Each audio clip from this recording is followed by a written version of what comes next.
राधे राधे। मैं फिर आपके पास एक किस्सा लेके आई हूँ। अच्छा लगे तो लाइक और सब्सक्राइब कीजिएगा। ये किस्सा किसी को ठेस पहुँचाने के लिए नहीं है और ना मैं किसी की बीती कह रही हूँ। मेरी मम्मी ने मुझे ये कथा सुनाई थी बहुत पहले कि बेटा लड़कियों कभी हिम्मत मत हारना। तो आज मैं वो किस्सा आपके साथ शेयर कर रही हूँ। एक ससुराल में 3 भाई थे, मतलब एक परिवार में 3 लड़के थे, माँ बाप थे। 3 में से बीचला वाला लड़का ख़त्म हो गया, उसके 3 लड़कियां थीं। तो सास ससुर ने सोचा कि बेटा तो मेरा मर गया और जो ये बहू है इसके बेटा भी नहीं है, 3 बेटी हैं, ये तो घर पर बोझ हो गई। और उसको दिन रात सताने लग गई कि कहीं अपनी लड़कियों को लेके अपने पीहर चली जाए या मर जाए। बहुत कोशिश करी लेकिन वो बहू बहुत हिम्मतदार थी। उसने सोचा अब मेरी भी ज़िंदगी नरक बन रही है और आगे मेरी बच्चियों की भी ज़िंदगी नरक बन जाएगी। तो उसने फैसला किया कि मुझे हिम्मत करनी पड़ेगी, या आर है या पार है। वो अपने पूरे परिवार के सामने खड़ी हो गई कि मुझे मेरे पति का हिस्सा दिया जाए। सास ससुर कहने लगे जब तुम्हारा पति ही नहीं रहा तुम्हारा कहाँ का हिस्सा। लेकिन बहू बोली नहीं, मैं भाग के नहीं आई हूँ, मैं शादी करके आई हूँ और ये लड़कियाँ उसकी हैं, इनको पालने के लिए मुझे हिस्सा चाहिए। बोले हम दे तो रहे हैं खाना, बोले भरपेट नहीं मिल रहा है, काम भी करो और गालियाँ भी खाएं और बच्चे लड़कियां स्कूल भी ना जाए, उनको बोझ समझा जाए। तो मैं अपनी ज़िंदगी तो चाहे कैसे भी काट लेती, लेकिन मैं अपनी लड़कियों की ज़िंदगी बर्बाद नहीं होने दूंगी। और उसने जिद कर ली कि मुझे मेरा हिस्सा दिया जाए। ससुर ने सास को कहा अरे वो जो बंजर ज़मीन है ना वो इसको दे देते हैं, उसमें से पहले से ही कुछ नहीं होता, देखे कितना ये कमा के खाएगी, इसको बंजर ज़मीन दे देते हैं। और टूटे फूटे जो बर्तन थे वो दे दिए, एक कोने में एक कमरा दे दिया और जो बंजर ज़मीन थी वो दे दी। एक बेटी 2.5-3 साल की थी और 2 बेटियां 5-5 साल की हो रखी थी, जुड़वा थी 2 लड़कियां। और वो लड़कियों अपने तीनों लड़कियों को खाना पीना बनाया और उस बंजर ज़मीन में काम करने के लिए चली गई। पहले पानी दिया, खुदा किया, मतलब उसमें बहुत मेहनत करी। बहुत मेहनत करके उसने उसमें कुछ उगाया। कहते हैं मेहनत किया हो तो भगवान एक दिन फल ज़रूर देता है। उस बंजर ज़मीन में भी अच्छी खासी फसल होने लग गई, उनका गुजारा चलने लगा। पर खाने पीने तक चला, बच्चियों की पढ़ाई तक खर्चा नहीं चला। ज़्यादा पढ़ी लिखी नहीं थी, 10वीं 12वीं पढ़ी हुई थी। किसी हॉस्पिटल में चली गई, हॉस्पिटल में जाके कहने लगी भाई मुझे काम पे रख लो। वो बोले भाई तुम इतनी पढ़ी लिखी तो हो नहीं, हम तुम्हें क्या काम दें। बोले मैं झाड़ू पोछा करने के लिए भी तैयार हूँ, मुझे अपनी लड़कियों को पढ़ाना है, मेरे को ज़मीन में इतना पैसा नहीं मिलता, मेरे पे तरस करो।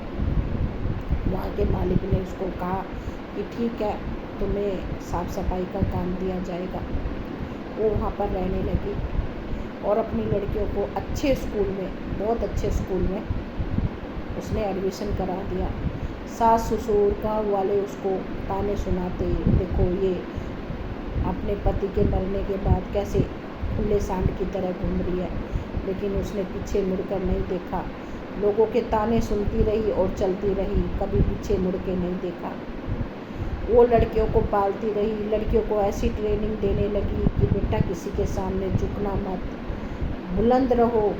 लड़कियों को अपने लड़कों से भी बदतर समझने लगी। वो अपनी लड़कियों को सब चीज़ सिखाया उसने, किसी चीज़ की कमी नहीं रही।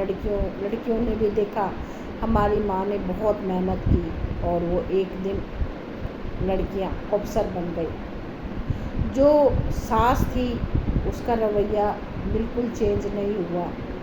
उसके बड़ी वाली जो बहू थी, उसके एक बेटा था, वो नालायक निकला, इतना शराबी, दारू नशा सब कुछ करने लगा। वो कामयाब नहीं हुआ।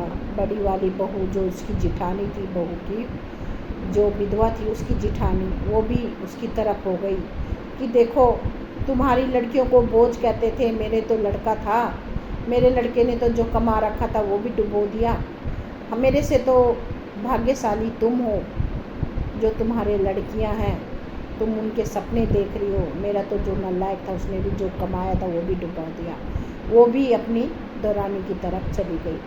जो छोटी थी उसके 4-5 साल तक बच्चे नहीं हुए थे और सास बस उस पर उम्मीद लगाए बैठी थी, इसका लड़का होएगा, मैं उसको डॉक्टर बनाऊंगी, बनाऊंगी, मेरे घर का वारिस होएगा, ये लड़कियों से कौन सा वारिस चलता है, देखना मैं मेरे जो सबसे छोटे वाला बेटा होगा उसके लड़का होगा, उसका वारिस होएगा, मैं पूरा अपना घर दरबार सब उसके नाम कर दूंगी। लेकिन भगवान के लिखे को कोई नहीं डाल सकता। 4-5 साल बाद सबसे छोटे वाले बेटे के बच्चा हुआ, उसके भी लड़की हो गई। सास माथा पकड़ के बैठ गई, हाय ये क्या हो गया, हाय क्या हो गया, इसने कैसी परछाई डाली, 3 बेटियां थी, देखो क्या परछाई डाली, मेरी बहू पे छोटी पे परछाई पड़ गई, इस वजह से इसके लड़की हुई और वो कोस में काटने लग गई।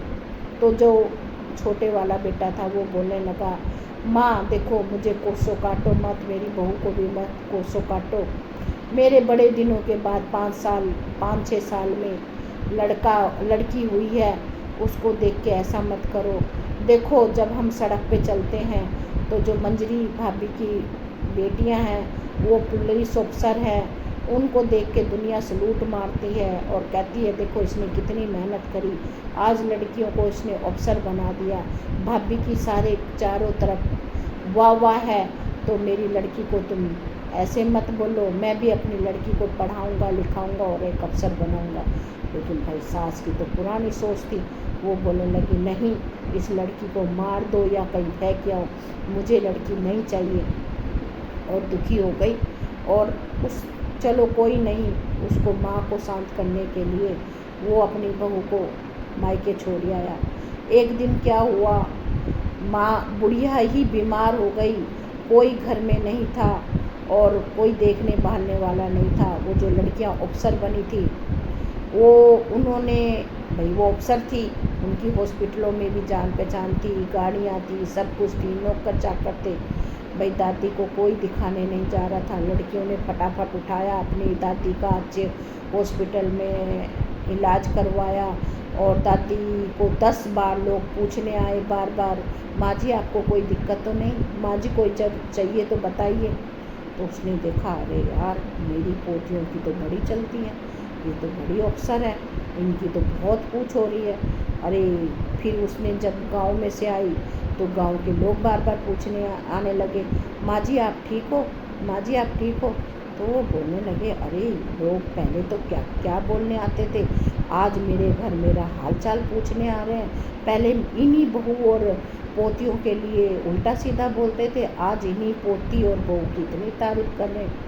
तो उसकी आँख खुल गई कि नहीं, लड़की हो चाहे लड़का हो, उसी की इज्जत है जो कामयाब है। और लड़कियों को थोड़ी छूट तो दे के देखो, उनको कुछ सम्मान तो दे के देखो। आजकल वो लड़कों से भी ज़्यादा बढ़ी है पढ़ने में। तो इस कहानी से मुझे ये सबक सीखना चाहिए, इस कहानी से कि लड़कियों को भी मौका देना चाहिए, उसको बोझ नहीं समझना चाहिए, वो भी वारिस है, उसको आगे बढ़ा को तो देखो।